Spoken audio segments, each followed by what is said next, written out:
Yeah,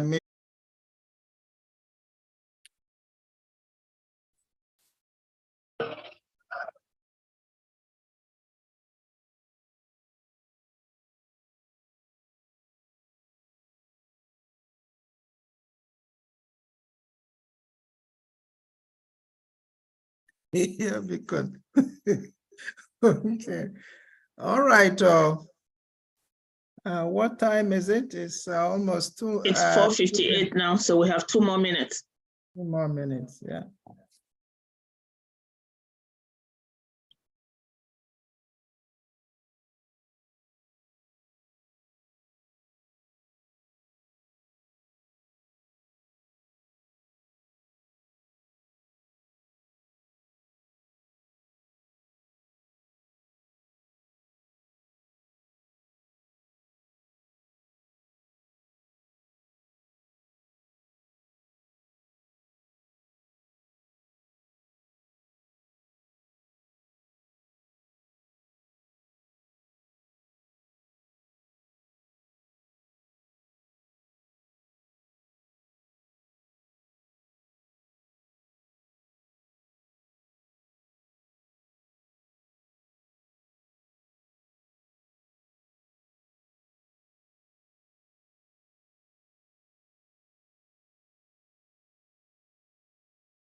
Okay, ladies and gentlemen, it's 5 p.m. Eastern Standard Time, and it's 11 p.m. Nigerian time.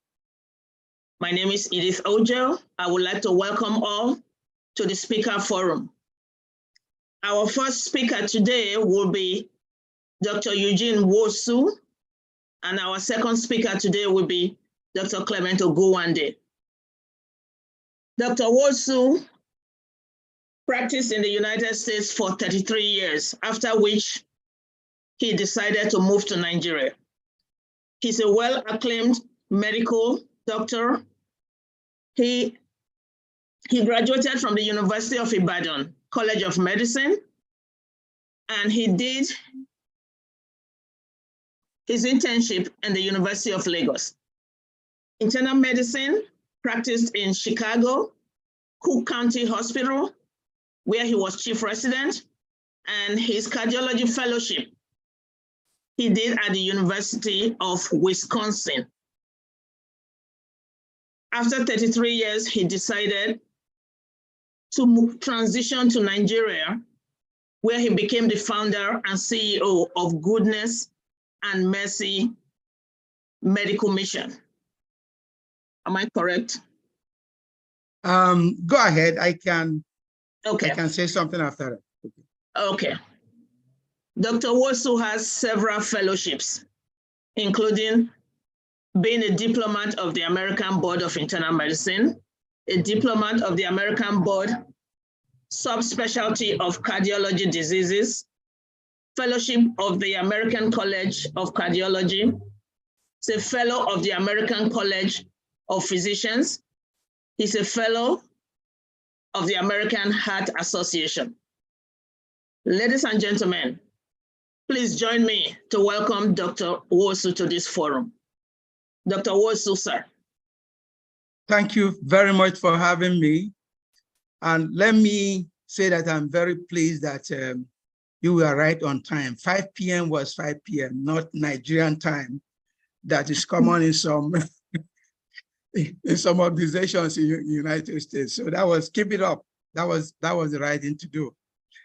As you rightly said, I have my own stint in the United States before coming back to Nigeria.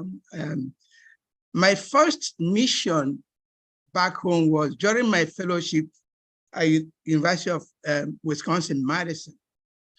I decided to visit home after 7 years in America. So I carried some boxes of medication donated by pharmaceutical companies and went back to the village with my niece that was a pharmacy student, we just did a medical mission in the village, and I knew how it turned out.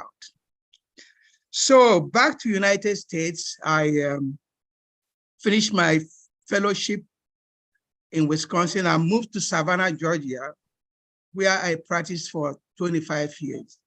Started with solo practice and later on joined a group practice. I was actually a shareholder in the group that before I decided to move back. In 2000, we founded, actually, my wife and myself and some friends in Savannah founded Goodness and Mercy Foundation. And we organized medical missions to Nigeria. During that time, my cousin in Michigan, Dr. Nwankwo, teamed up, and we floated a medical mission to Nigeria on a yearly basis. And it was very successful. We took surgeons, ophthalmologists, and did eye surgery, and it was quite successful. So that was my link up to Nigeria, where we noted the tremendous need and deficit in care. So when my children grew up, we had 3 children.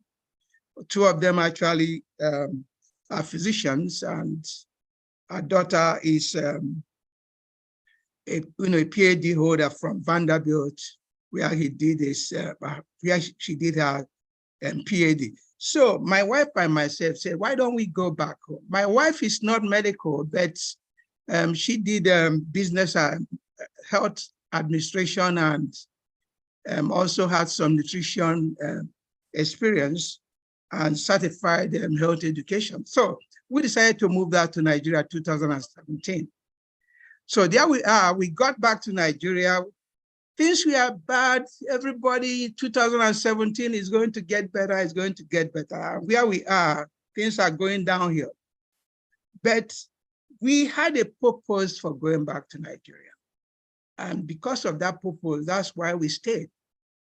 So you gave me 15 minutes, and the outline is what worked, what did not work, that I would call challenges, and my advice to diasporas. I'm going to put all this together, try to stick to 15 minutes, but I'll be glad to take a lot of questions, because during that time, I can answer and give you more details than I have in 15 minutes.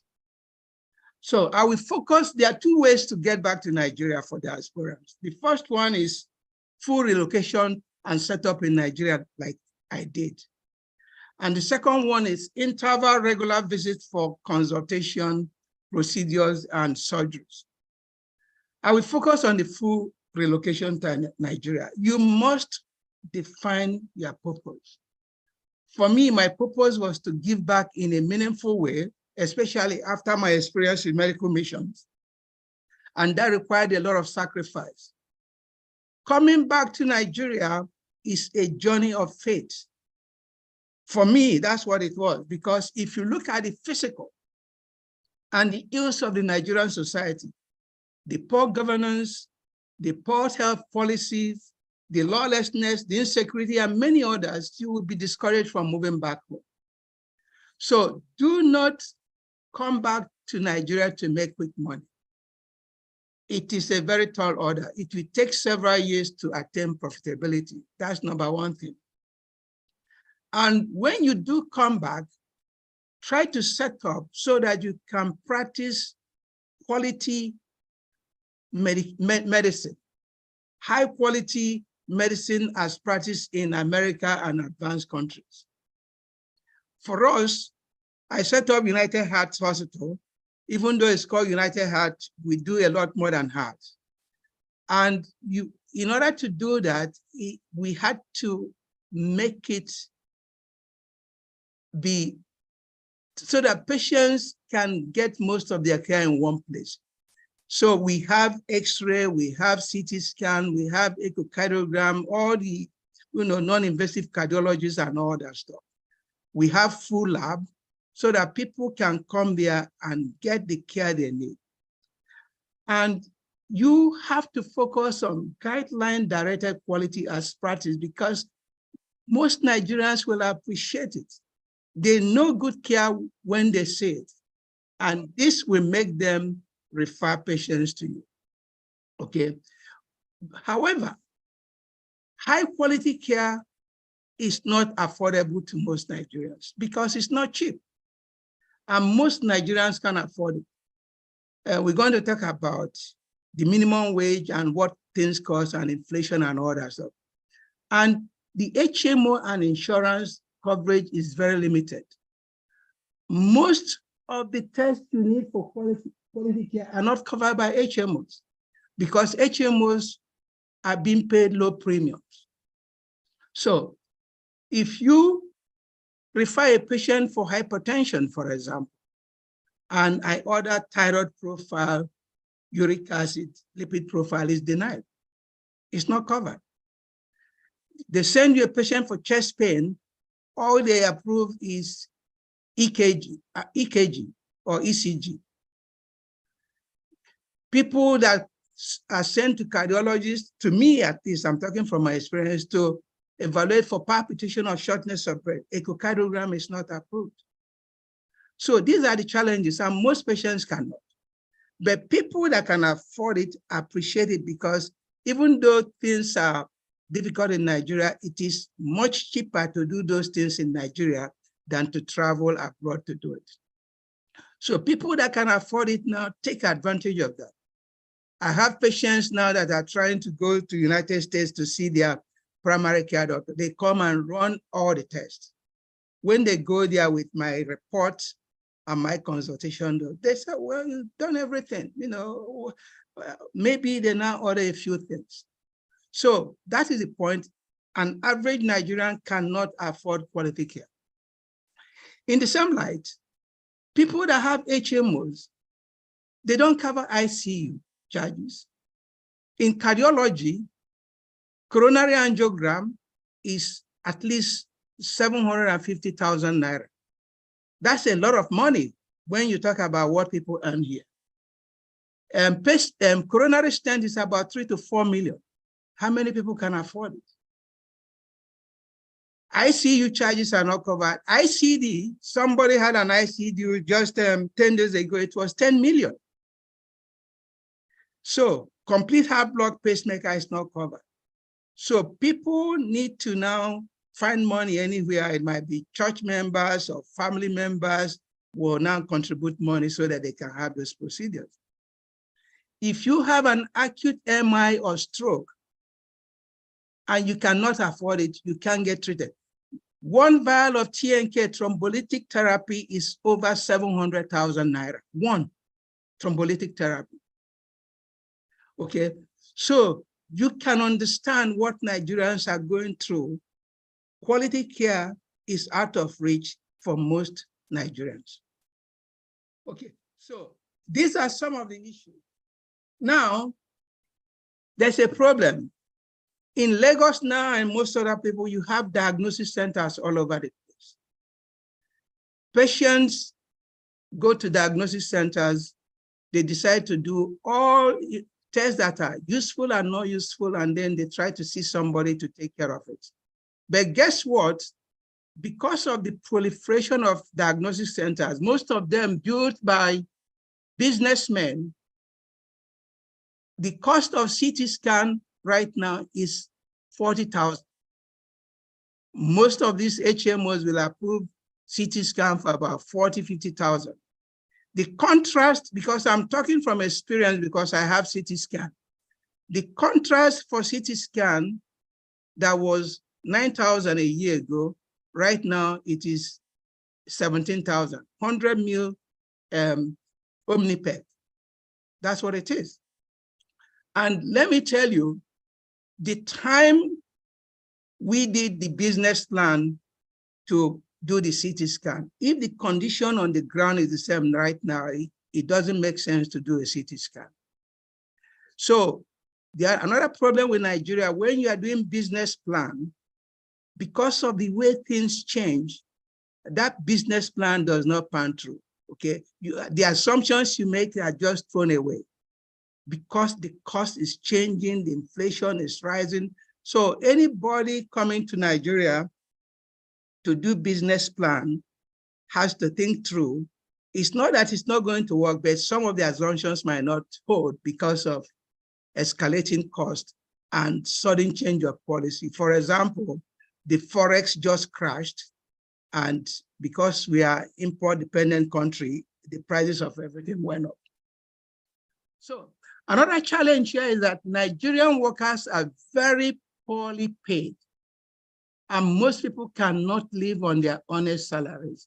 That has encouraged illegality and stealing, and the perpetrators don't see any problem with it. It is business. There is no remorse.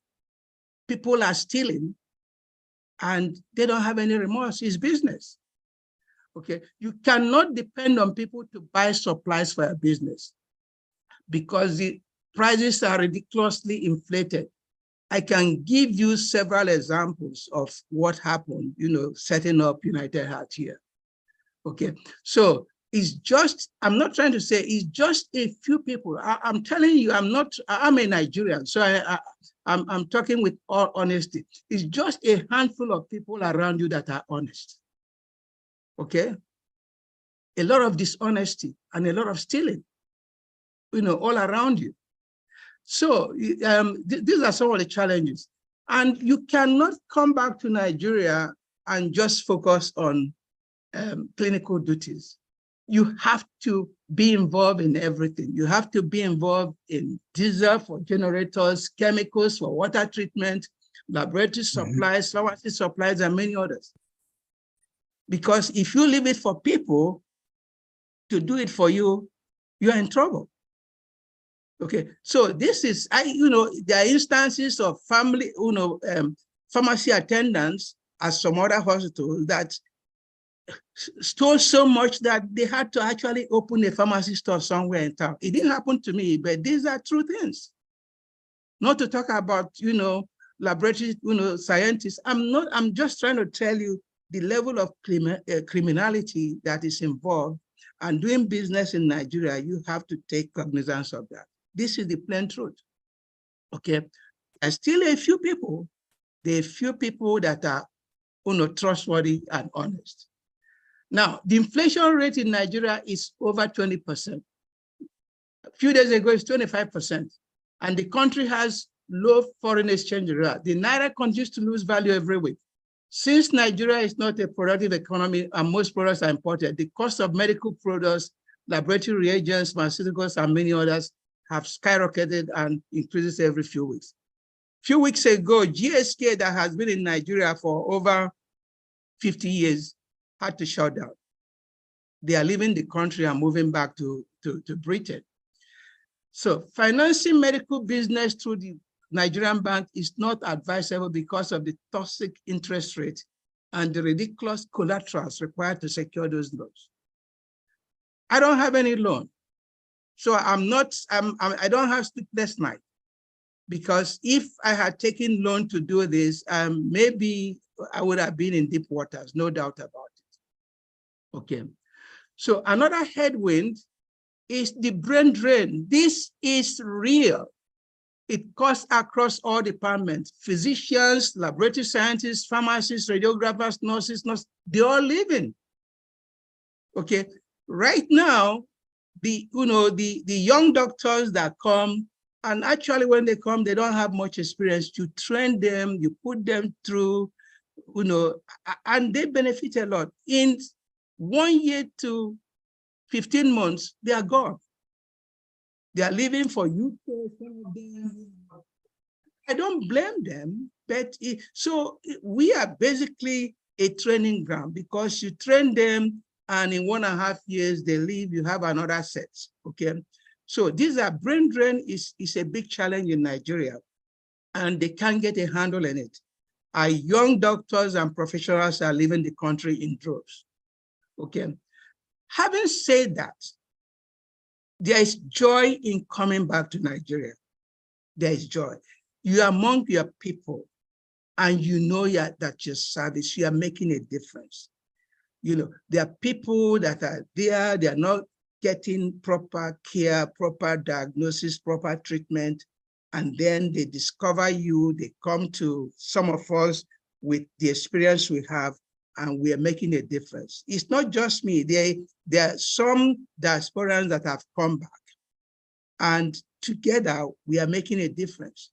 I can give you instances of people that literally they were out and very sick all over the country, and somehow they find us in our specialty and we make a difference, and they are there to testify to that. So that is the joy of coming back to your people, because I know when I was in Savannah, I had a successful practice, and we had about 33 to 40 cardiologists there. So when I left, of course, I don't think there was much vacuum, but the services here in Nigeria, the difference I'm making here in Nigeria and diasporans that come back to stick it out will never be regretted. That is the joy of it. I put it this way: in America is the first mountain, and in Nigeria is the second mountain, and the second mountain is, higher. I'm talking about the joy. In America, you have happiness, but in Nigeria, for what you're doing, you get joy. The reward financially is not the same, but at least you're making a difference. So for me, my success or progress in Nigeria was possible because of my wife, who is involved in the running of the facility and controlling costs. If you leave me alone here, I may be in debt now. I'm going to tell you that, okay? You need somebody to do that for you. Maybe a professional, if you want to go that way, a professional that can be honest enough to do that. Now, for diasporans, the best way to come back to Nigeria, that's my honest opinion, is come and join an established group that you have the same ideas or concept. I'm willing to, if people found me worthy and looked at my practice and what I've done here, they want to join, I'm open for that. There are other establishments that are also open for that. But if you don't want to join an established practice, the next best thing to do is to come as a group. Come as a group and have the capital to establish a top quality care that has all the, equipment you need to deliver care at that level. That's what it is. So our people need the diasporans to come back, and we will welcome you back in whatever way that you want to be part to uplift the healthcare of your people. Thank you very much. I have a lot more to say during the question and answer. I can also give you more examples and more instances.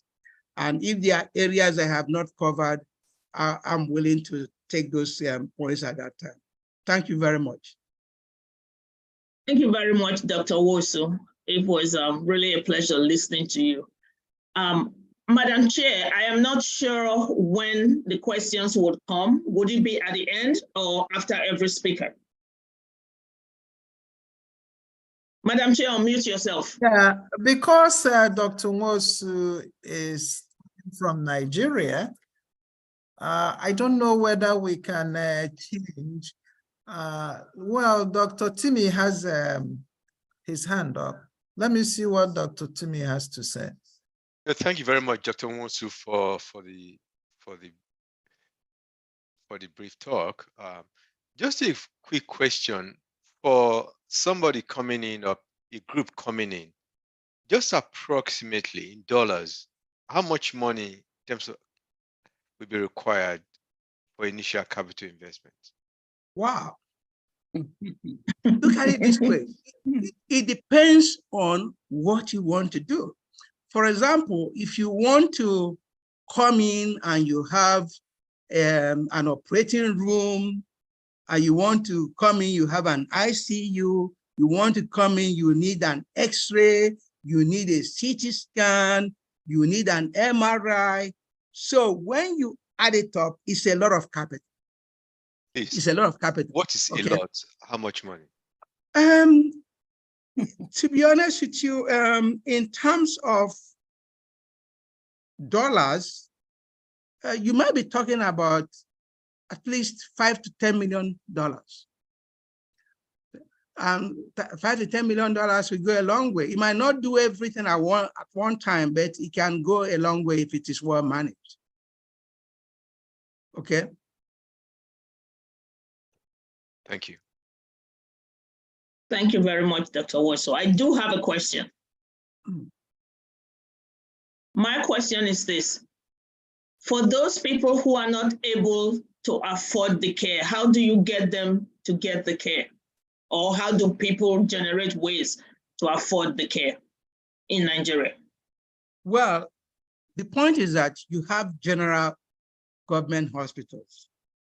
People that can afford top quality care that they get from private hospitals, they go to general hospitals. But when you go there, the wait time, I'm telling you, even some people, after that experience, you want to send them back there, they say they don't want to go there. And the quality of care. The wait time is ridiculous, honestly. And also, let me also tell you this. Government hospital, you go there and they say the cost registration is 50,000 and you don't pay 50,000, even if you're in labor or you're dying of shock, they don't touch you. This is the reality. So we don't have health insurance coverage. So most Nigerians are on their own. And there is no law because you can't even enforce the law. In America, you don't need to, in fact, people that don't have insurance go to the emergency room because by law, they have to be seen. So I am trying to tell you, if you walk into a facility that has cath lab and angiogram, you're having acute myocardial infarction, if you don't make that deposit up front, you will not get the care you need. And the government cannot enforce it. How can you enforce it? If they do free service, they don't get, they shut down. The catheters are, nothing is made in Nigeria, okay? All those catheters, everything is imported. So stent is imported. I'm talking about cardiology and the same thing applies. So if the few they have and they now spend it because you have a law that they have to see everybody, with, it doesn't make sense because those hospitals will shut down. So these are the issues. And also the few things I didn't have to say, even the equipment you have, let me tell you, even the companies that supply those things are taking advantage of Nigeria. I know when I was in America, I have all those equipments. They break down within 24 hours or 48 hours, it's up and running. Things break down in Nigeria, whether it is CT scan or what, the parts are coming from overseas, it might take 4 weeks. 4 weeks, your equipment is shut down. You can't even operate it. And you don't have any recourse. So these are some of the headwinds about frustrations about doing business here, okay? So Nigerians are not getting quality care, period. I can prove it anytime, okay? Quality care is expensive and it is not covered, okay? It's not cheap. So just basic little care, nothing quality. Quality is not covered. If you have money, you get quality, okay? There are some good hospitals now and facilities like us in Nigeria that can give you a good quality care, but you can't do it for free. Thank you very much. I think Odera hand is up. Yeah, thank you so much, Madam Chair. Thank you so much, Dr. Wosu, for that excellent presentation. And thank you also for some of you that have, kind of beaten the bullet and raced up and went to Nigeria. I regard you guys as men in the arena. You're right there. You're not just talking it anymore. So thank you so much. The question I have is, I do not know when you went back to Nigeria, but what would you tell yourself yourself 2-3 years before you went to Nigeria, based on the experience that you have now? What is it that if you knew before you went back, you would have corrected, you would have done before you went back? Wow, that's a good, tough question. Let me first of all say this. If I'm not a Nigerian, I will not be in this country, period. If I'm not a Nigerian, I will not be in this country. So coming back here is the love of country, to give back. The country gave me so much, and I said, let me go back and help my people. So maybe in retro, I'm not regretting anything. It's tough here, but to be honest with you, we are doing fine. Okay, it would have been much easier. If I had my way, if I had to do this all over again, probably I would not come the way I came. I came full force. I came full force and then just jumped in and started. Okay. Some people do it differently. They will just tread the waters a little bit before coming in. But I am not actually regretting it. That was the way I chose. The only disadvantage is because you don't know the future. You now came and then you think things are gonna get better, but every day I'm not even sure we hit the bottom yet. So that's what it is. So what would I have done different? I don't know. Probably easing a little bit, but I came in full force into the ring. So that's the way I did it. But it has not been easy, but in spite of all this, we are doing fine.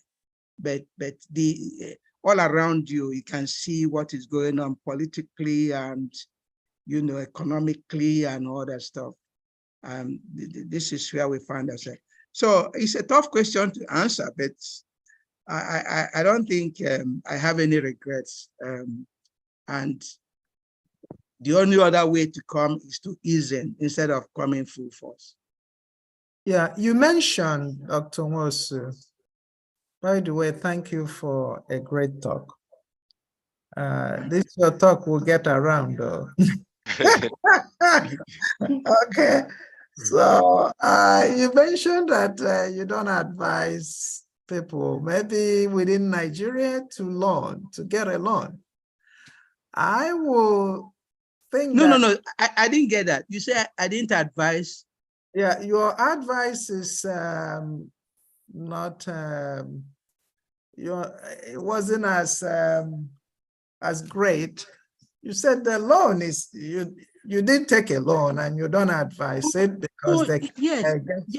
Loan. This is Naira. Yes. You're talking about interest rate, but someone who has dollars, when Naira is going down and dollar is going up, should want to get a loan in Naira because Naira you can trust. What do you say about that? That's number one. The second question, because I see that a good number of us going to Lagos, maybe Abuja, I guess, so they can get their money's worth. What do you say about those who just want to go to the village, to cities that are not as Lagos? You know? Okay. All right. The first one is loan. Don't get loan in Naira. Okay. First of all, the interest rate is high. If you go to commercial bank to get loan, it's going to be in the 20%. Think about it, 20%. And then it's not just that, the collaterals. Listen, there was a time we They say CBN is going to give loan to medical facilities. We got excited, did a business plan to expand the hospital, to have an ICU and all that stuff, and then spend money and all that stuff. Now to get the loan from the bank is a joke. It's a scam. I'm telling you, it's total waste of time. And if you see the collaterals, you need to have this choice house and all these things, and they will come and evaluate the house. If it's a house that is 1 billion, they might intentionally evaluate it to about 500 million. I'm telling you, it is a scam. Okay. Now, if you have money, please come. Dollar is king. You can't even get dollar right now. The exchange rate naira to dollar is 950. That is ridiculous. That is ridiculous. A year ago, it was about 360, 360, less than 400. Right now, it's heading a 1,000. You can't even get it. You can't even find it. If you have dollar, please come to Nigeria. If you have dollar, come to Nigeria and buy assets right now. I'm telling you, because you can get a bargain. Okay. So I don't think you should take loan in Naira. Bring your dollar here. Collectively, you can do a lot more. Now, regarding setting up in rural areas, you can do that. But remember that if you set up in a rural area or anywhere in Nigeria that is rural, they can't afford such care unless you're going to do just primary care. If you put an X-ray there, you put an ultrasound there, you put all those equipment, it's going to take time to recover the cost. Yeah, I'm talking about recover, not to talk about profitability. So that's why people are flocking to the cities, because in the rural areas, and then recruitment might also be less in the rural areas because they don't have good schools, they don't have, universities and all that stuff. And if you have a pharmacist there and doctors there, they want to send their children to good schools. So rural area is difficulty with funds to pay for the services. But if this is primary care or you want to do charity, like when we did mission in my town of Ajali in Anambra State, we set up a goodness and mercy clinic there for just charity. And even to run that place, I know how difficult it was. So that is the point. You can come down to Nigeria, but please come with your dollars. You can do a lot more with your dollars than trying to secure loan in Naira. However, there is a Bank of Industry. There's Bank of Industry that can give loan at a lesser, maybe 10%. That might still be holding, but before all this Naira crash and stuff like that, some people go to Bank of Industries. They have their own requirement that might be less than, not might be, should be less than private banks. Okay, so there's a Bank of Bank of Industry, but again, you have to meet their own criteria. Does that answer your question? Yes, so it does. So I can go on and on. The thievery.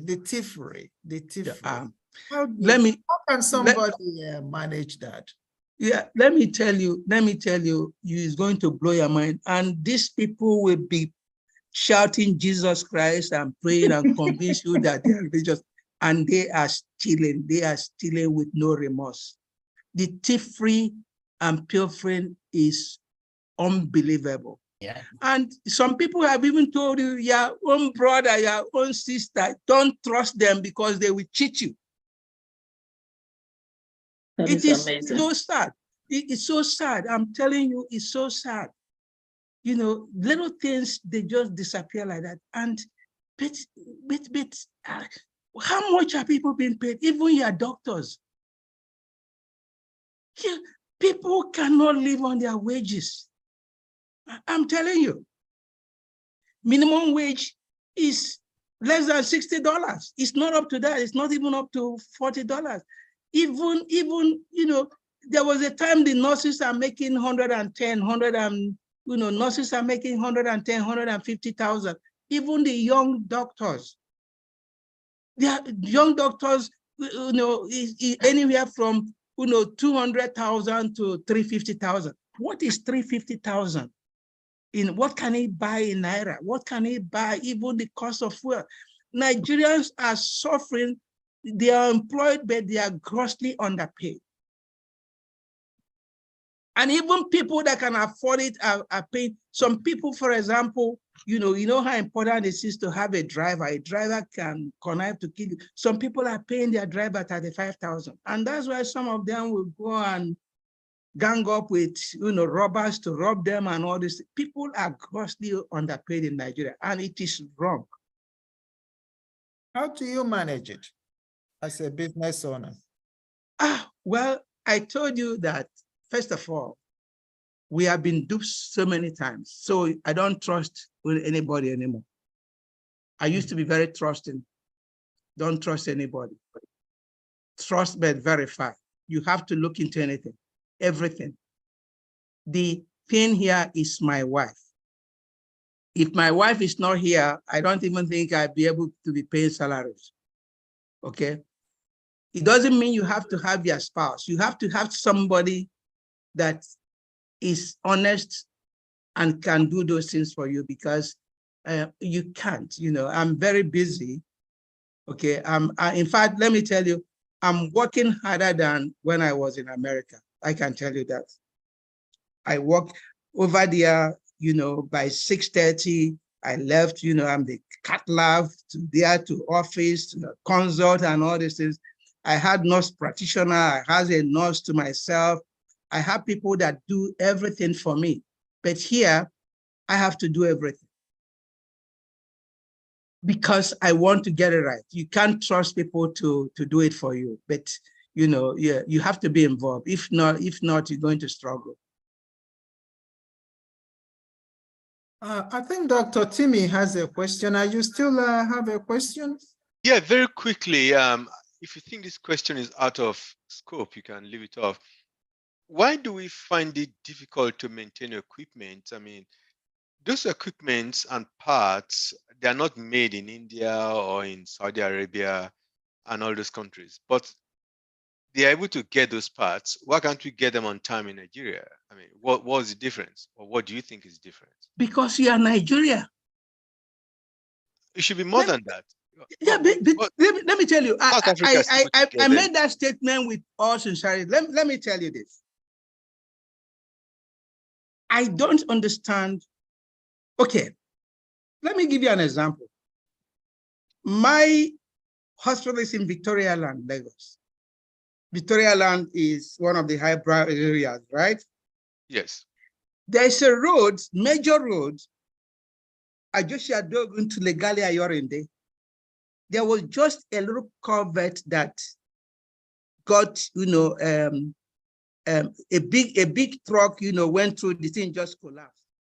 Mm-hmm. You know that if you see the traffic jam that was causing, it took 2 years to fix it. 2 years. And you ask me, they can do it in India. Why can't we do it? You come to Victoria Land, the place is flooding because plastic bottles fill up the whole, you know, gutters. And nobody clears it. And the rains in bottles. It can be done in India. Why can't we do it in Nigeria? I'm just giving you an example of what is happening. Okay. So when you come to equipment, please, in 2019, before the COVID, I was invited to travel to India. They have Advantage India. They are trying to encourage, you know, health tourism. If you go to India, let me tell you, India's medical health is advanced. I went to Apollo Hospital. I went to Naraya Hospital. If you enter there, you think you're in Mayo Clinic. That developed. They are doing their catheters. They are producing all those things in India. And that is why the cost is less. The coronary angiogram in India is less than 1,000. In fact, you can do it for $500. Because all those things are manufactured in India. In Nigeria, those things are not. And when you import it, what about the forex? You are not paying. They are not accepting your naira. You have to pay in dollars, and you can't get it. You go to black market now, you get it, and then you import it. It stays in the port. Let me give you an example. CT scan that we imported. The CT scan arrived Lagos about January. For 6 weeks, the person that's supposed to clear it or sign off is on vacation, and that thing was 6 weeks in demurrage, and we are forced to pay demurrage on it. Are you getting? And then, you go into high cost of clearance, and then the foreign exchange you're going to pay, and then the time. So when your equipment break down and you want the parts, it might take 2 weeks or 3 weeks. My treadmill machine for stress test broke down. I had the contract with the supplier. It took 4 weeks. 4 weeks, because they had to source it from Switzerland. That's where it was bought, Switzerland. Yeah. So nothing is manufactured. Nothing is manufactured. We are not productive economy, and that is part of our problem. This forest, issue. We are not producing anything. We are just importing and importing, and with all the bottlenecks and all, it's ridiculous. Okay. I can lend my voice here because I was at India in January 2000. Yes. All the intraocular lens were made in India. Yes. The drops that were using, the eye drops, were made in India. Yes. Machines that were using to do cataract, there was made in India. Their sterilizer were made in India. And I attended the ophthalmology conference there, and they were talking about the challenges they were having with their sterilizer. It's not all up to par. And they're working to make it up to par. So when I asked my Igwe at Ogidi, because he's a pharmacist, can we make eye drops in Nigeria? He said, you can't.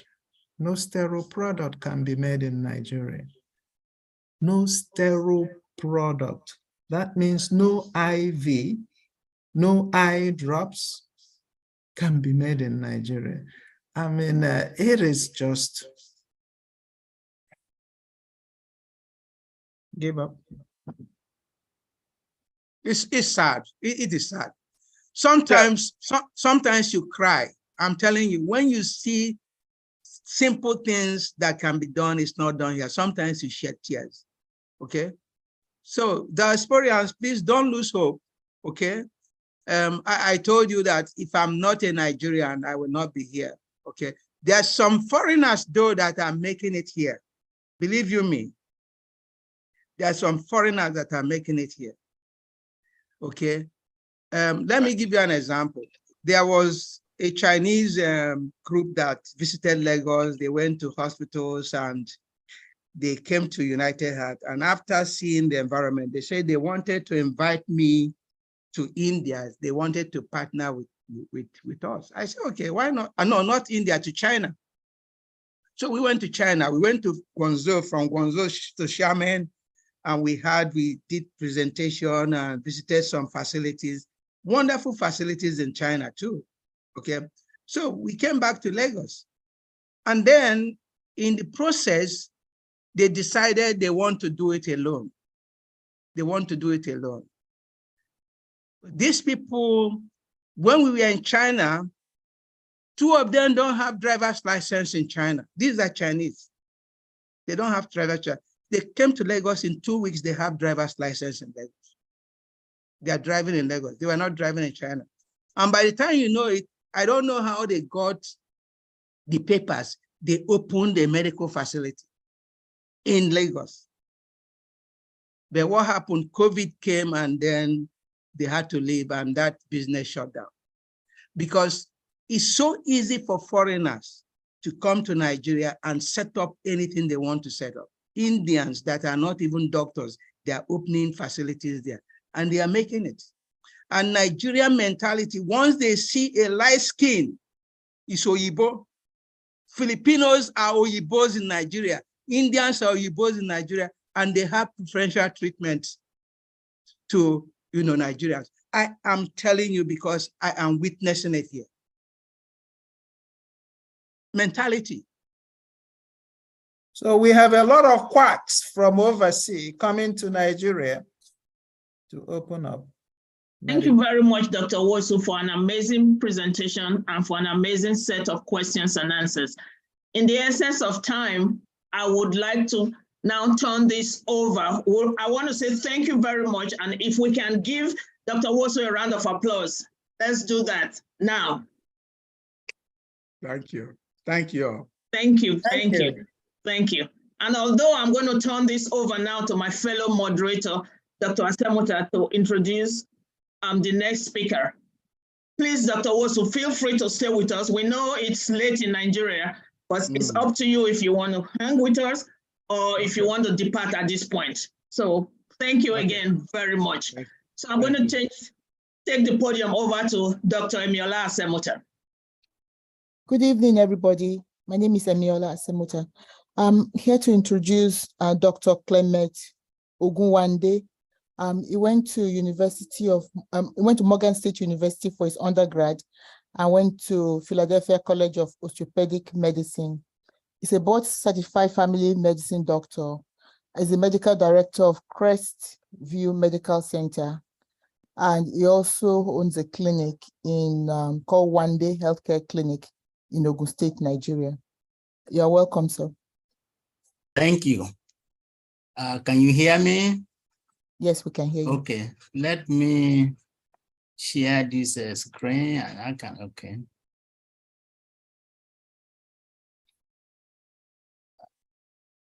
That's my, sorry, I'm trying to find my, okay. Here we go. Okay, so thank you for this invitation. I think I can relate to Dr. Wosu's experience, although I do not practice in Nigeria, and he spoke eloquently to medicine, practice of medicine on the ground in Nigeria. I do not practice medicine in Nigeria and have not done so, but we opened a clinic in Nigeria. So my journey into and I can, like I said, I can relate to some of the challenges that he mentioned, and I will discuss that at the end of this presentation. But before I do that, my journey into the field of medicine was an unusual one, very unusual one. And if time permits, and if you allow me, I would like to share that experience with you. And it's not because of any kind of intelligence or self-promotion, but just to illustrate the power of determination like Dr. Wosu has. Because if you don't have that determination, you will not like to go back to Nigeria to do anything. To do anything, because people will steer you blind. When we were going, we shipped some equipment to Nigeria, blood pressure cuff, and all those things in a box. Before we got to Nigeria, they opened that box. They stole everything in that box. They stole. I think they went to sell them to pharmaceutical company. So that's the kind of a situation we face. So it has to be the power of a determination that will propel you to go to Nigeria. So our clinic in Nigeria, I have 2 credits that I'm going to share. The first credit went to my father-in-law. I only have 15 minutes for this presentation. No, continue. Okay, so the first credit goes to my father-in-law, although he passed away maybe about 2 years ago. He was the one who bought 2 plots of land for us at Mowe. Mowe is a very, where, I don't know how many of you know a Redeem Church. Redeem has a sprawling land at Mowe. The part that is close to Express, maybe about a mile. After that, Redeem owns about 90% of the land in that area. So, and we share their old auditorium, we share a boundary. If you leave our facility, when you go through the gateway, although they've closed that gateway, gate right now, you will end up in their old auditorium. They moved from there and they went to build a mega auditorium. So my father bought that 2 plots of land that time for 400,000 naira many years ago. My initial plan was to build a small bungalow on that plot of land, so that when we do go to Nigeria, we will have a place to stay with our kids. So, and this is where the second credit comes in. My brother-in-law, when I mentioned this plan to him, he said, why do you want to waste that kind of money? You don't stay in Nigeria. You build that there and it will not be occupied. So why do you want to do that? Whenever you guys come to Nigeria, you stay with us. You don't stay more than maybe 2 weeks at a time. So he said, why don't you build a clinic? Since this is what you know how to do, maybe eventually when you do come to Nigeria, then you can maybe practice there. So, and that got my attention and I became interested. But along the way, there are so many ups and downs. And like I said, I will speak to just maybe facilities and getting that clinic built and operated, because Dr. Wosu has already spoken to the medical, practicing medicine on the ground on that something. So our first rude awakening was when we wanted to get the building plan. So we went to the ministry. They asked us to cut 2 checks, one for 719,000 naira, the other one for 400,000 naira. They did not tell us what they're going to do with the second check. They said, well, if we don't use it, we're going to return that money to you. So, but they did not do anything. They did not give us any building plan. So the whole of that money just went to the drain. Then here comes a friend of mine. We worked together at WAEC. He came here. We were able to accommodate him. We treated him well. So he told me, well, this is something I've done before, building plan. I've obtained about 5 building plans for some people. So if you want me to do it, I will do it. So he came here. First of all, he asked me to go and give 1,000 to somebody in Maryland. I went there to give that money. So when he went back, he said, well, I've done the building plan and everything. So you owe me 850,000 naira. apart from the $1,000 that I gave to his friends here. So I said, well, what did you do for this money? So he got 700,000. We gave him 700,000. This guy disappeared. He disappeared. Then he has I don't know whether they work together. There was a lady that was working with him. So we were, because I couldn't get hold of this my friend. I mean, we were very close when I was in Nigeria. So this lady that was working with him, eventually she gave us a different name. We were able to get in touch with this lady. So what the lady said was, well, those who are working on your plan that time, they were no longer there. We have another set of people. So, and they are demanding 300,000 naira for them to get this. I mean, I knew right from the beginning that this lady was not telling us the right thing. So she got 100,000 and went away. We never had anything. Eventually, my brother-in-law stepped in and we were able to get some kind of approval to start the construction. So fast forward, we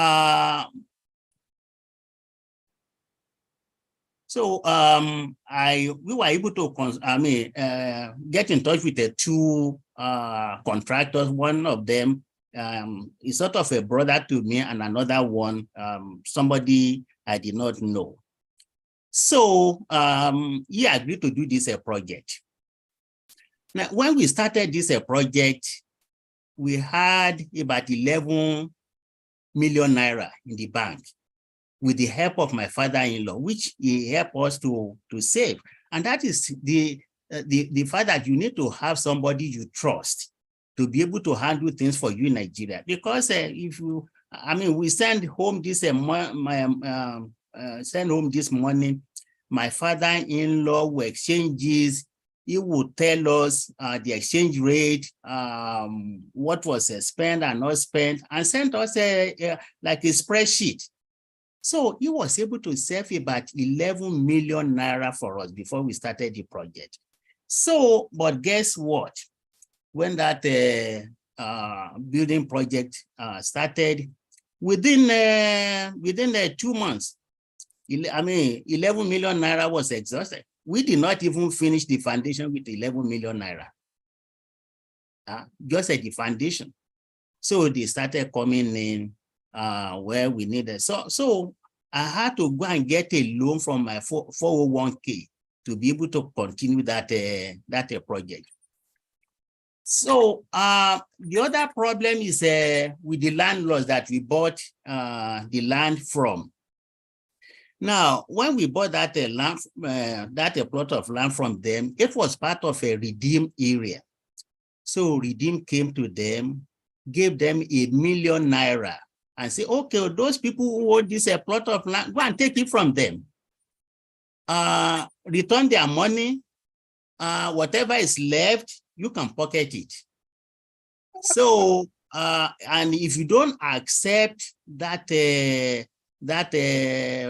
whatever they offer you, you're going to lose your money, you're going to lose the land. So eventually we agreed to accept their offer. So, but what they did, they moved us even closer to the express. We are about a mile from the express. So we were able to see that. So the other problem, I don't know whether Dr. Wosu experienced it, if you build your own facility. So when we started that project, the landlords, they will come, when the foundation, they came, they asked us to pay 200,000 before we can move ahead with the project. And if you don't pay, they will not allow you to continue. So after the foundation, when we started to put all the walls, they came again, 200,000. When we finish that, when we get to the first floor, they came again, 200,000. Because you only bought the land, you did not buy the top, okay? So when we did the second decking, they came 200,000. They said my father-in-law was arguing with them. They said, we're going to cut off your hand if you don't give us this money. And they meant it. So we had to agree to give them this money. So by the time we get to the roof, because they got a 200,000 for the roofing also. So we have paid 1, 2, 3, about $1 million naira to the landlord. Okay, for 2 plots of land we bought for 400,000, and that is the way they operate.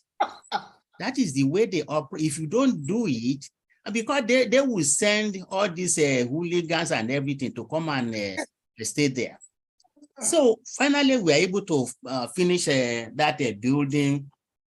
So on the first, the layout is this. The first floor, we have an emergency room, we have a waiting room, and then we have a pharmacy, and then 4 exam rooms. On the second floor, we have an operating room, labor and delivery, and about 10 patient rooms there. On the third floor, we have 4 VIP rooms.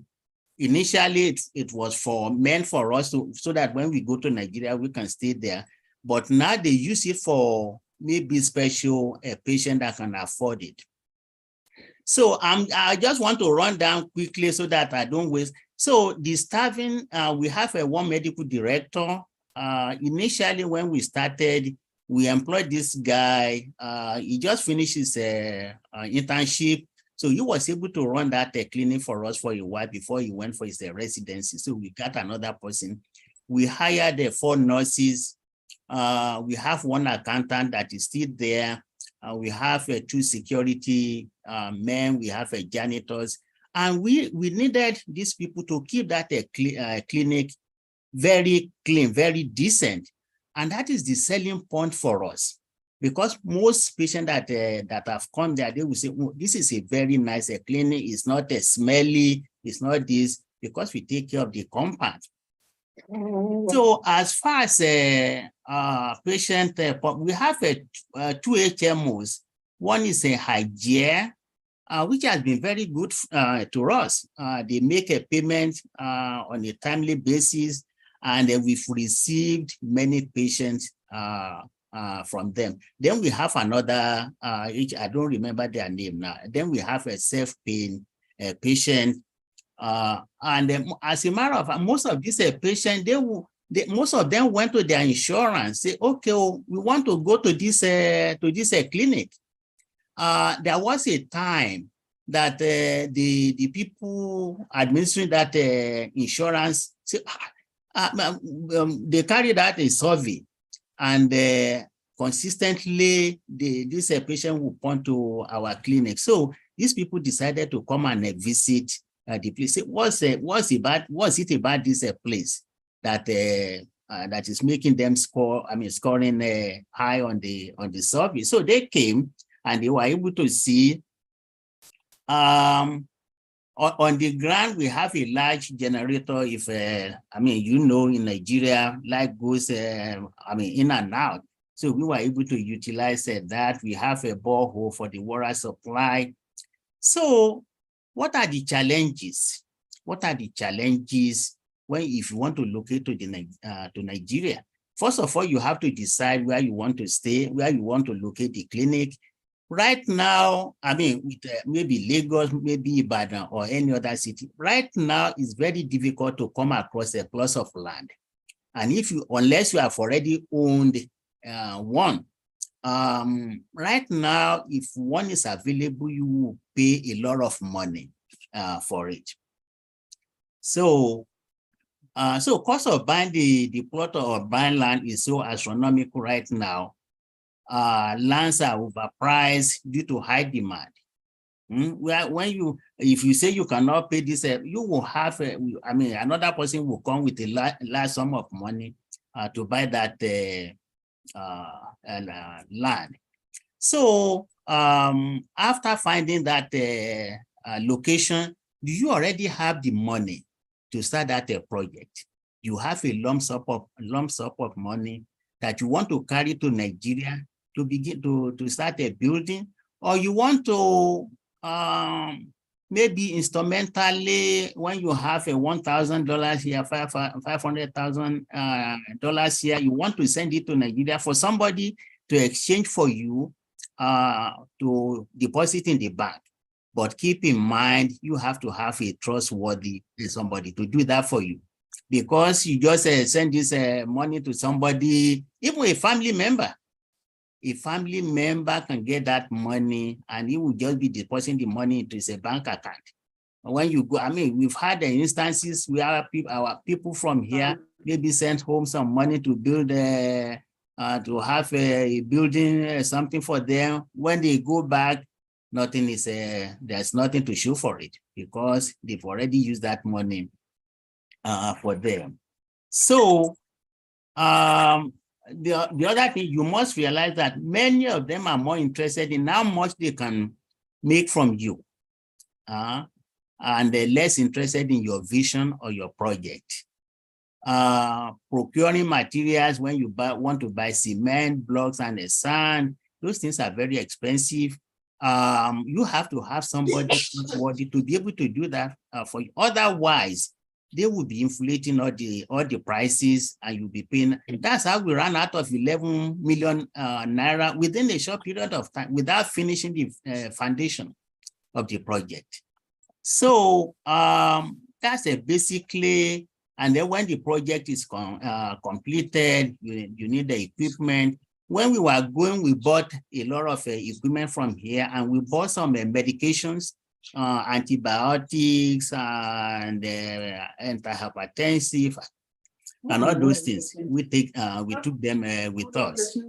So the other thing is a salary, at least for the first several months, you must be prepared to take money out of your pocket to be able to pay salaries, because the clinic will not be generating money right away.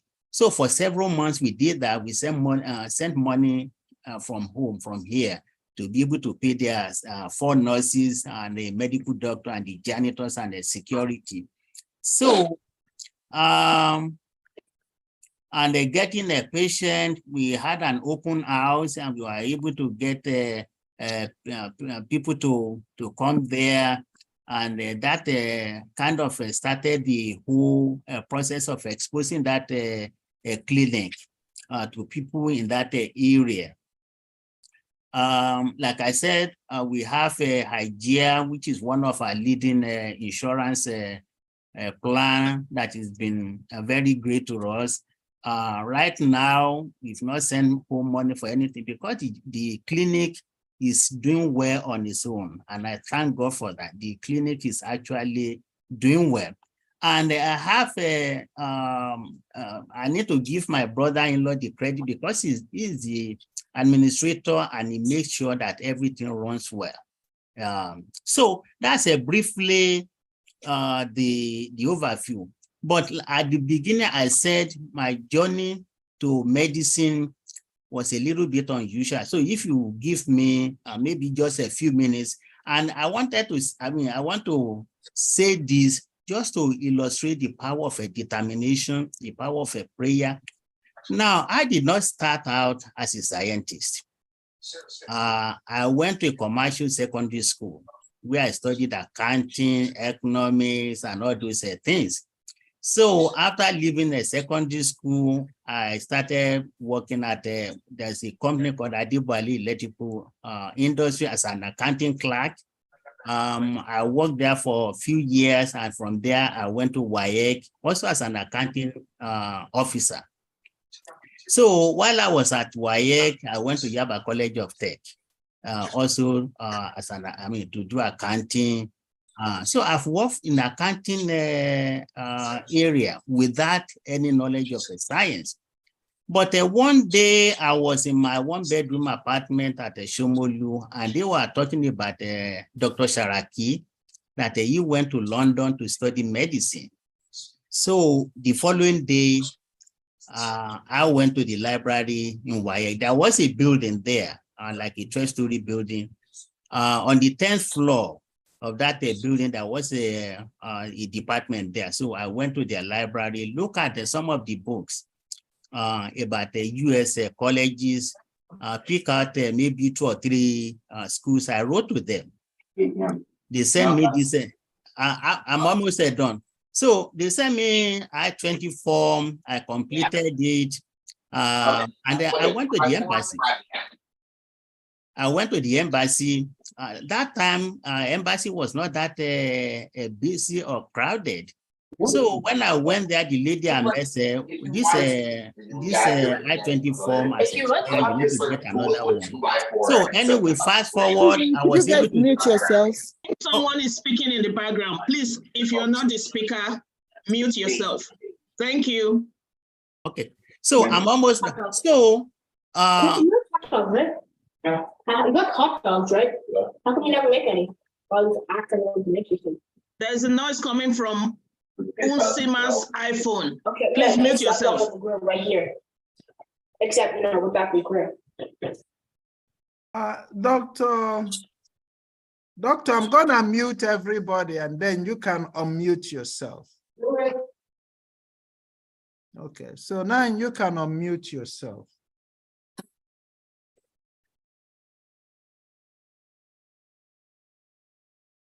okay.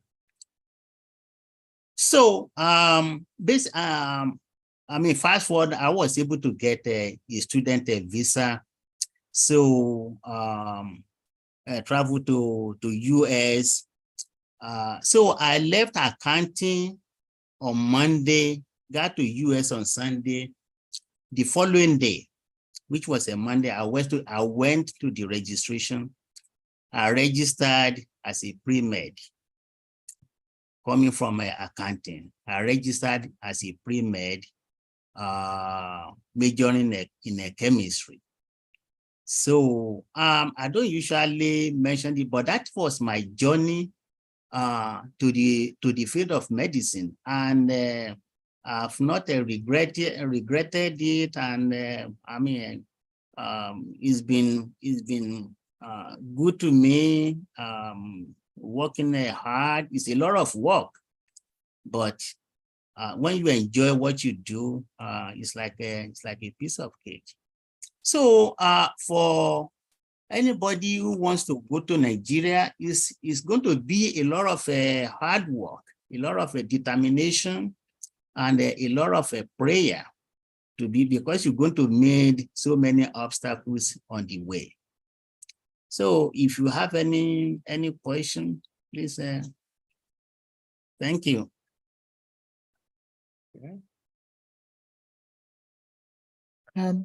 Thank you, Doctor.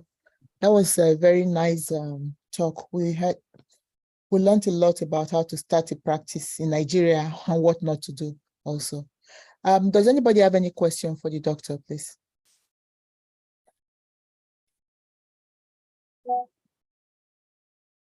Thank you very much, Dr. Ogunwande. Sure. I was just cracking up so much when you were describing all the money that were coming every so often to from you. I said, oh my goodness, you mean my village is not alone? Yes. So it can be quite annoying that we go home to do something that will benefit them. And this is what they do. They're telling you sometimes you're not even a member of the village, that you're not from the village, and therefore you need to pay a certain amount of money. And then you have to prove that you are. Oh, Nana is small, and then after a few weeks, they come back again.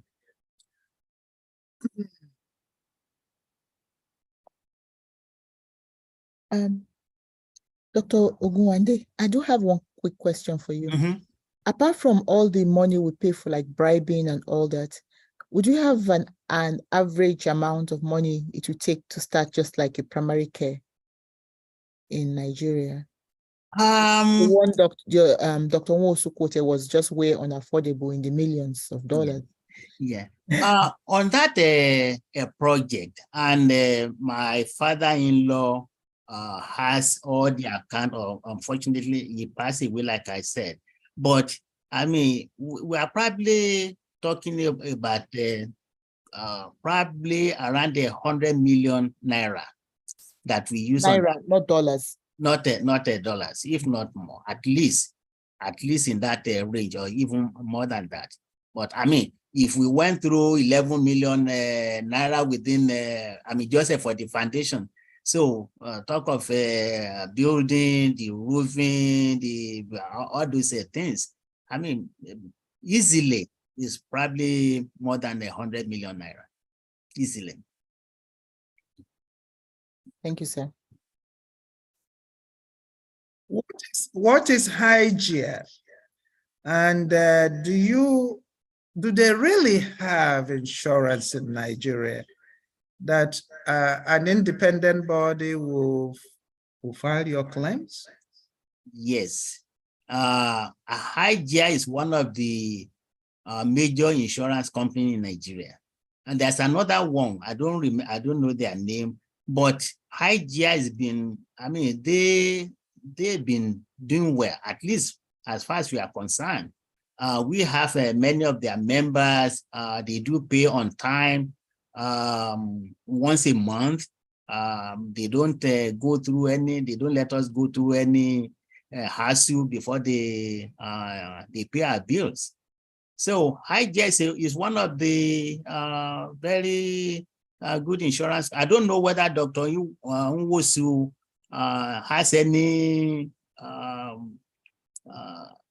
I mean, know about this insurance company in Nigeria. Do you have any of this insurance company partner with them? Did you partner with them?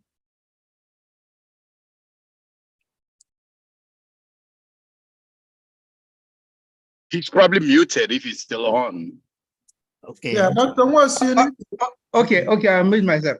Okay. Well, it's quite a different experience. There are a lot of insurance companies in Nigeria. You have the Hygia, you have Leadway, you have AXA Mansard, you have Avon, there are a bunch of them. But the interesting thing is that, Dr. Clement, I think you are doing primary care. Yes. And also in your facility, you don't have lab. Do you have lab? Do you have X-rays? No, we don't have X-rays. Okay. So the point is that for primary care is okay, but if you need to increase the services, you find out that some of those HMOs, their tariff, it's not anything to write home about. But for primary care, just seeing patients and then you are dealing with volume, it's okay. So for, when you start doing specialty and you start doing some of those things, their tariff, you're actually going to struggle. The other thing, when you are talking about the cost, when you started building your clinic, what year was that? How many years ago? We started 2013. Wow. 2013 is golden age for Nigeria. Things were relatively good. That thing, in fact, if you remember what the exchange rate was 2013 and know what is now, yeah, and what these things you are talking now, that money was a lot of money then. That 11 million was a lot of money. Yeah. So right now, that 11 million might even be 200 million. I'm not exaggerating. Yeah, the exchange rate and the depreciation and all that stuff, things are extremely expensive. So for primary, and then if you are coming back to Nigeria to get that building that he got then is actually not going to be cheap. Okay, it will not be cheap to get that building. And then if you come and you want to rent, it's easier, but it's not good to rent. It's better to own your own building if you can. So those are some of the differences. To come back to Nigeria now, whether you are doing primary care or not, you need some money. Yeah. And don't depend on bank loan. Get your own money and come back with it. Don't come to Nigeria to get any loan. It's not gonna work. Can I ask again regarding the HMO? Who gets insured? Are the workers, companies insure their workers? Or is this government that, is it equivalent to Medicaid, whereby everyone who cannot afford has some kind of insurance?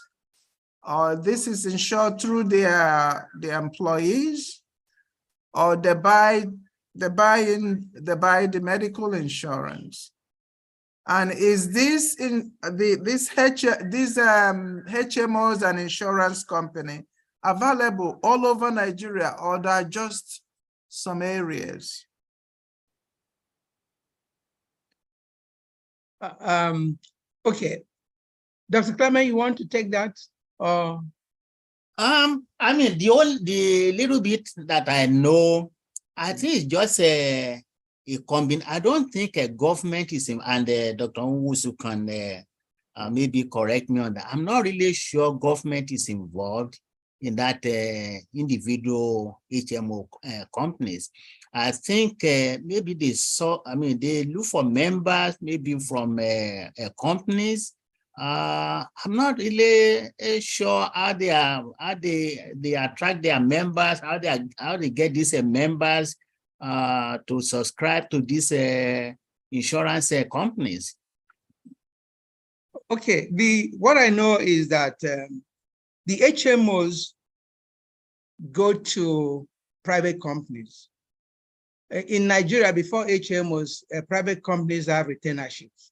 They retain some doctors, but right now, over 90% of them have shifted to HMOs. So HMOs go to these companies and they insure their members, and they have different levels of coverage. Like the lower workers, they have very minimal coverage.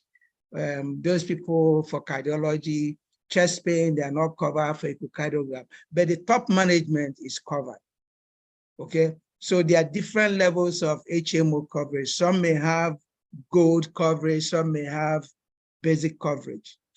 Individuals can also go and buy, from HMOs and start paying them premium. There's a type of government insurance in Nigeria. The coverage is still in the infancy, stage. So that has been going on now for some years. But again, like everything in Nigeria, there's always one problem or the other, and they haven't really penetrated or enrolled a lot of people. And also, when you're talking about some of those things, look at the budget for health. The budget for health in Nigeria is just about 5%. Okay, 5% of total budget. And when you look at Nigerian total budget, it's really nothing to, when you convert it to dollars, it's nothing to write home about, and health is just about 5%. The other question about HMOs, I think it's mainly in the major cities. It's not in the rural areas, mainly in the major cities. So we still have a long way to go. HMOs, primary care is okay, but for specialty cares, most of those things are not covered. You still have insurance, and then what you need to save your life is not covered. That's the challenge we have in Nigeria. Thank you. So, Dr. Ogunwande, Yeah. do you manage your time in US and in Nigeria, or do you have somebody in Nigeria that is managing your practice there? Yeah, I have, fortunately for us, my brother-in-law is managing that clinic. He's on top of it, and we have a doctor that is that we employed. We had right now we have 4 nurses, and we are planning to hire another a nurse. that would be able to, with experience, that would be able to do maybe some midwifery. Because in that clinic, we've delivered many, we've had many deliveries in that clinic.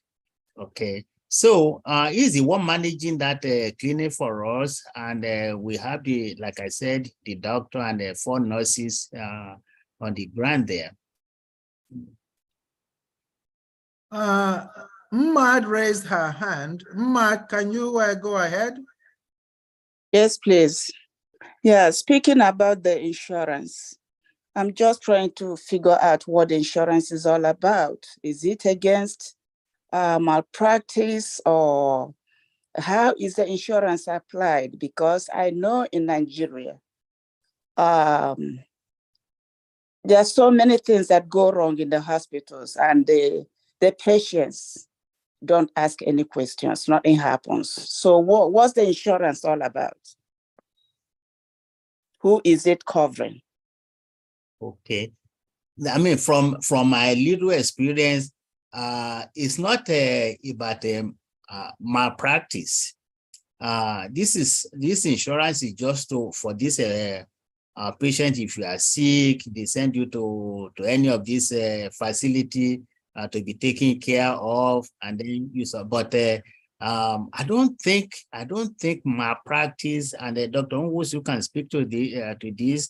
I'm not really sure about the malpractice insurance in Nigeria, whether it's available and now whether it's been enforced or not. Because in this country, if you don't have a malpractice insurance, you cannot practice. Right. You cannot practice. I'm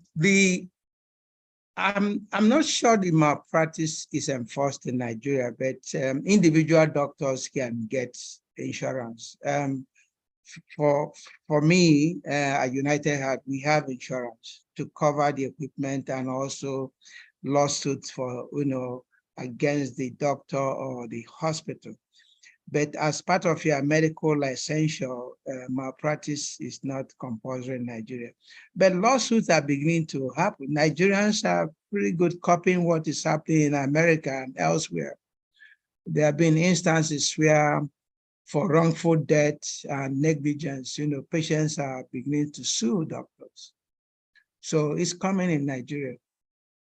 Maybe that's just for some people who are exposed. There are so many things that go wrong in the rural areas, and nobody asks questions. So for those of you who are practicing in Nigeria, what can you do to protect your patients? That's a tall question. Yeah, what can you do to protect your patient?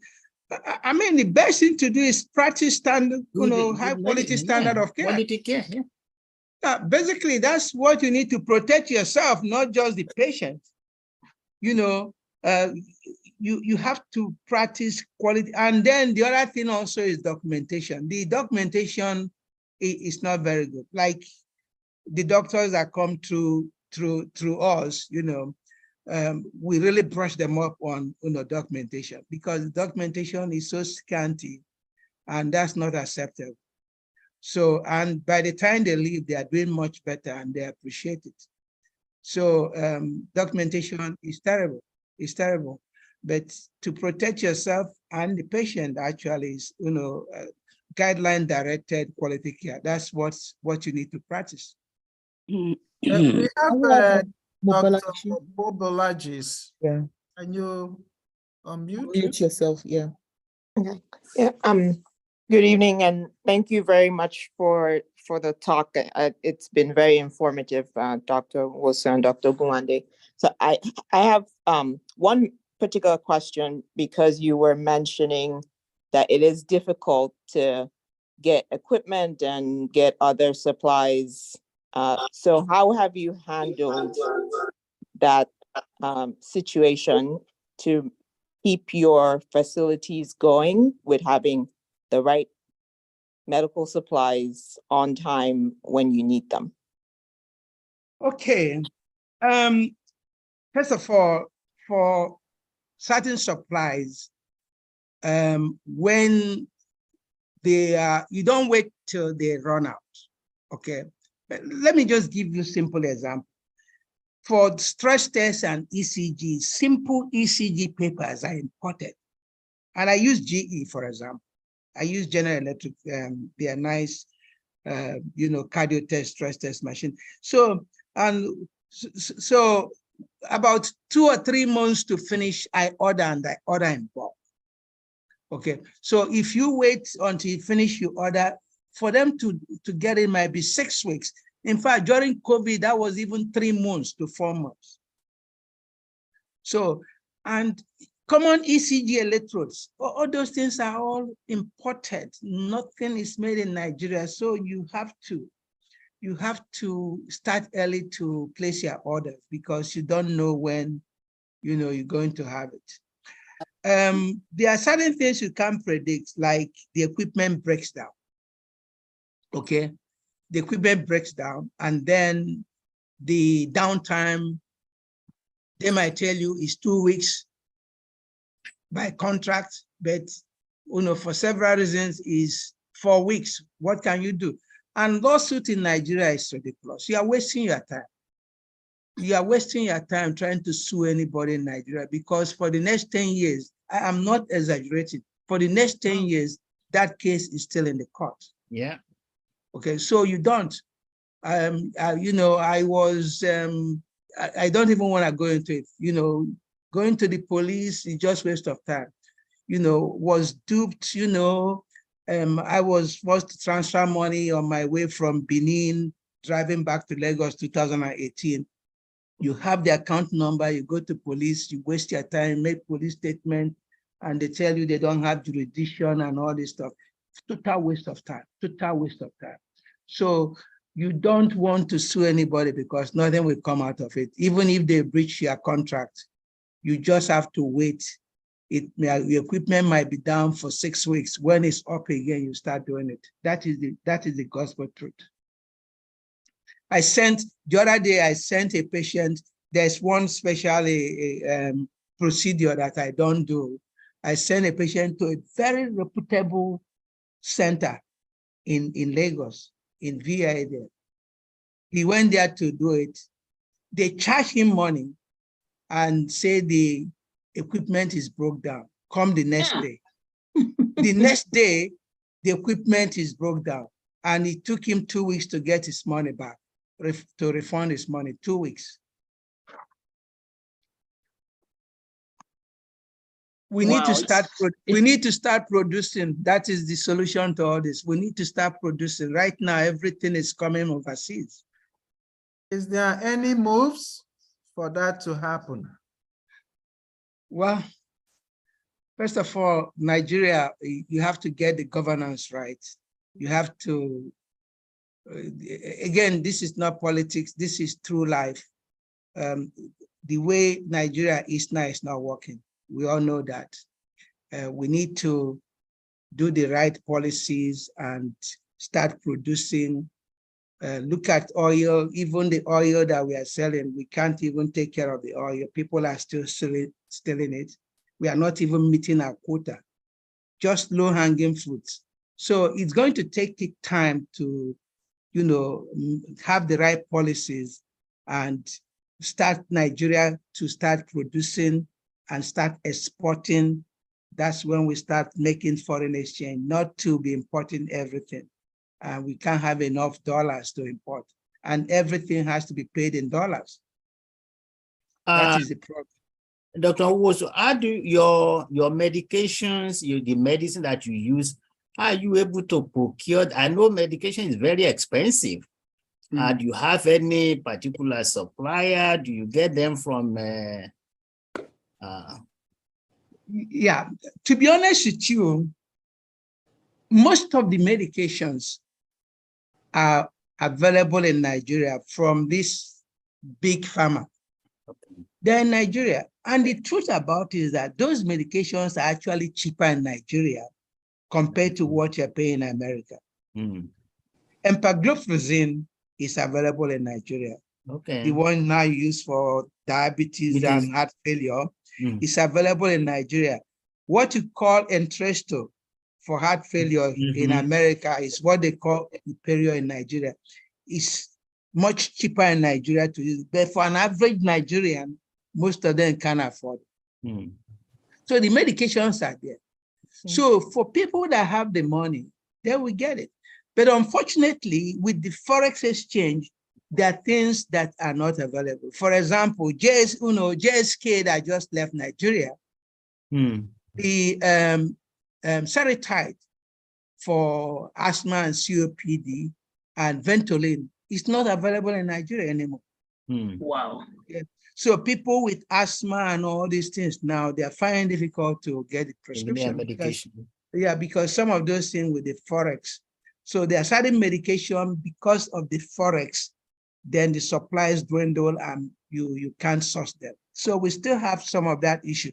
It has to do with the ease of doing business in Nigeria, importing those medications and then the Forex to pay for it. So, some medications are difficult to get. Someone's hand is up. Dr. Yeah. So ladies and gentlemen, we have run past the time. So that one hand that's up, let's make that our last question, just so that we can move on and finish up in time. We have run past the time. Okay, thank you so much for the excellent talk. It's very illuminating, Dr. Wosu and Dr. Ogunwande. So we've heard so much about having to import materials that you use in the clinics. It looks like there's a market for the products. Will there be will people be interested in procuring those materials if they're made in Nigeria? That is my major question there, because definitely there's an opportunity there. We know from other consumables that people seem to prefer things that come from abroad. What's been your experience and what's your opinion on that? I really think if the quality is fine, Nigerians will embrace it. It's just a question of quality. It's produced according to acceptable, standard. It won't be a problem. There are a few things that are, Nigerians make and make very well. There's a lot of talent here, but it's just to set it up. I'm not in that industry or knowing the challenges, but I believe that if some businessmen can bring such, industry to Nigeria and the standard is high, sure. After all, Nigerian beer is, one of the best in the world. Okay? Yes, so all those things are, the stout is made in Nigeria, bottled in Nigeria, and all that stuff. I really think the problem is the ease of doing business, because JSK is a big pharma and they have some of these drugs they are producing in Nigeria, but because of difficulty of business in Nigeria, they're shutting down. So I think we need to improve the ease of doing business, and then people that are in Nigeria making money, they can send their money out, because the problem is that some of them can't even send their money because there's no foreign exchange to allow them to repatriate their money. That's one of the reasons that they are leaving too, okay? So if we're a productive economy and we export and then have Forex, then foreigners can come here and make money and then export it or repatriate it to their countries. So that's part of the problem we have to solve. Can I, is it okay, please? This JSK you're talking about, who are they? It is GlaxoSmithKline, big pharma in UK based, they've been in Nigeria for 51 years. Big factory in Ogun State and Lagos area.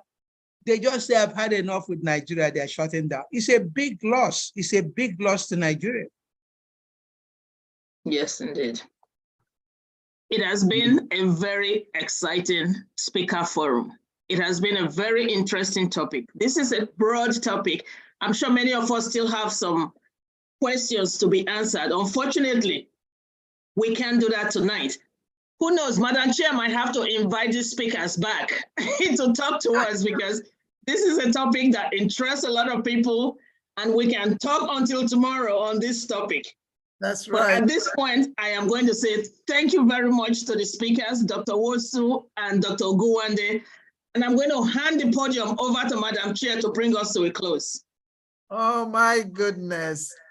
Dr. Edith, Dr. Eviola, you guys just did great. We thank you for moderating this excellent forum.